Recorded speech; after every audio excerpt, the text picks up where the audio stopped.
Hey everyone, I am Julie Hedenborg. Welcome to Everyday Miracles podcast. Who am I and why am I launching a podcast? I am a mom. I have two children, ages 8 and 11, and I'm married to, I think, the world's best husband, Lars, who has helped me out a lot getting this started. And I'm doing this with my own time and energy. I just think that this is going to be a great platform for people to share miracles that they have experienced in their lives. And the goal is that would just simply inspire hope for people. You know, today we live in kind of a sad, isolated world, and depression and suicide rates are at scary numbers right now. So my hope is that if you're in a difficult situation, you might hear some of these experiences of others that have been in a similar situation and how they coped, and the end of their story. It might give you some hope. I'd like to start tonight with sharing my first experience where I witnessed an out-of-body experience. I was in my 20s and I was working as a nurse in the cardiovascular intensive care unit in a major hospital. It was the heart hospital, and it was in a pretty big city, top 10. And I had a patient who had just come out of open heart surgery, so I was one-to-one with that patient, watching them very closely, and I had to go in the room basically all night. I was in and out of the room, obviously, but every hour I would have to go and do a neurological assessment where I would ask them, squeeze my hands and various other things. And I'm yelling, squeeze my hands, and I hear this gentleman in the room right next to ours yelling out from his room, "Come on in here, I'll squeeze you." He was quite the comedian. And he had had open heart surgery the day before that, and he was a comedian. This guy kept all of us in stitches. He was doing exceptionally well. His labs were perfect. I don't even think he was having hardly any pain.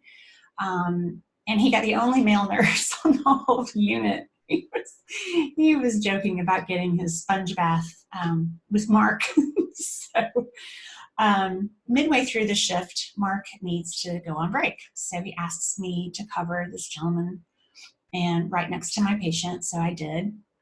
And it's so quiet on the unit at that time. And it must have been about 2:30, 3 in the morning. And all the lights on that side were out. And so you had the glow from the monitors in the rooms. And we try as hard as we can to make it quiet. It's very difficult with all the monitors and the alarms, but we have glass doors that we would try to shut a little bit. And then there's a glow from under the bed. So it was very peaceful.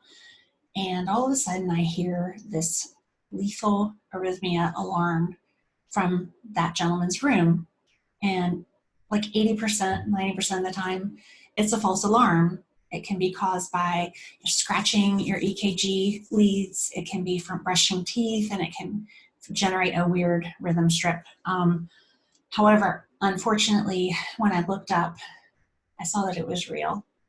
And his head kind of fell back, and his eyes rolled back in his head, and the color just started to leave his body very quickly. Even in the dark, I could tell. And I ran in there as fast as I could. I got the crash cart. I came in, shock. He was out, and I could feel with my own hands, I could feel there was no pulse. I could see he had an arterial line, and which is a really fancy blood pressure monitor, and it's actually within the radial artery, and there's no blood pressure, and there's no electrical activity. And this gentleman was dead for essentially 4 to 5 minutes, clinically dead. And in the time that he stopped, his heart stopped, and I went in there, all of these other things started happening. I yelled out when I saw it was real, and I went in to shock him. I called for help, and respiratory came in. Mark came back. All these other people started filing in to help me, and we had a full code going on.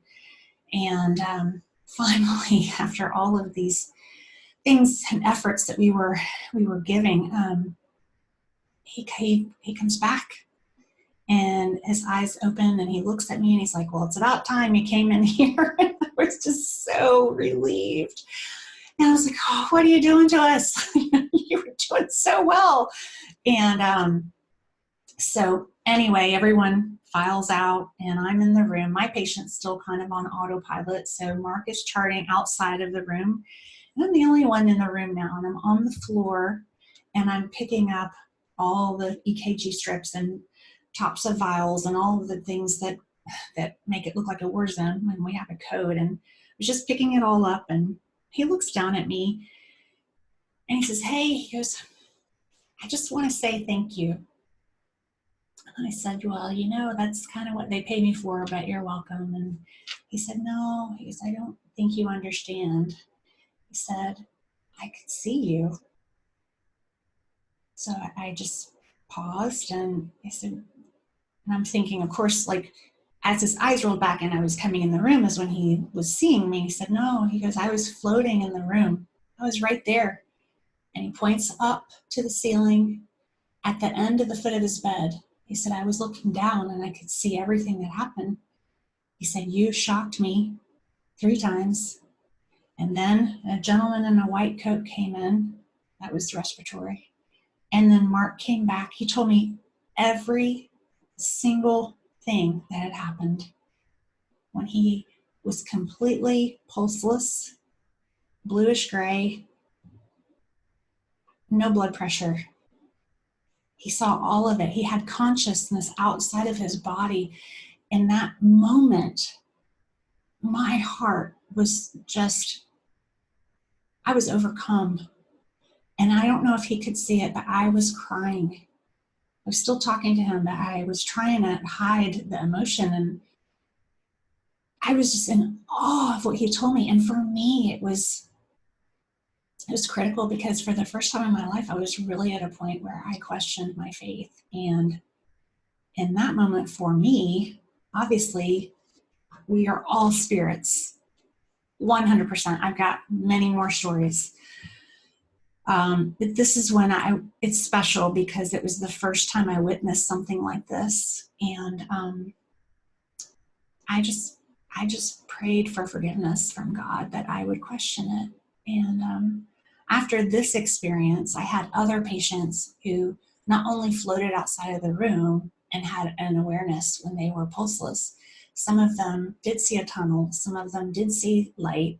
Some of them did see beings or a relative. Some of them were told to go back. I had patients that were visited sometimes by people that had gone before them, and that I think they either try to comfort or just let you know that it's coming. And usually those people are so happy and have a peace that, and you know, it even became a joke with the nurses, like when their mother or sister who had been gone for years came to visit, we'd say to each other, well, you know, they had a visitor, you better get the crash cart ready. And we would actually put the crash cart right there just to get ready because we knew it was coming.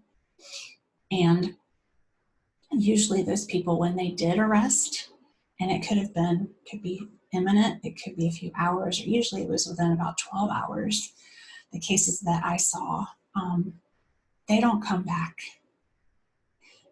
They're gone. Like there's nothing you can give. I've seen it many times. So all of these stories were life-changing for me. And then in 2015, I had my own experience personally that I'll share in another episode at some point. But then in the last few years, after sharing at times, when I do share my story with someone, my mind has been blown by the amount of people who have their experience too. And I think to myself, why don't we talk about all these things? They need to be discussed. So your experience, if you have one, it has power for someone else. It needs to be heard. So I hope that you've been inspired today, and I hope that this can become a platform for people to be able to share these beautiful experiences. I have so many amazing guests lined up that blow my stories out of the water, and it's just time that we all share. So if you have a miracle that you would like to share, please let me know. It's at everydaymiraclespodcast.com is the place to come and share it. And I encourage you to go out and be hope for someone else today, even in a very small gesture, a smile, a compliment. We're all in this together. So God bless. Thanks for listening. If you like it, share it. Bye.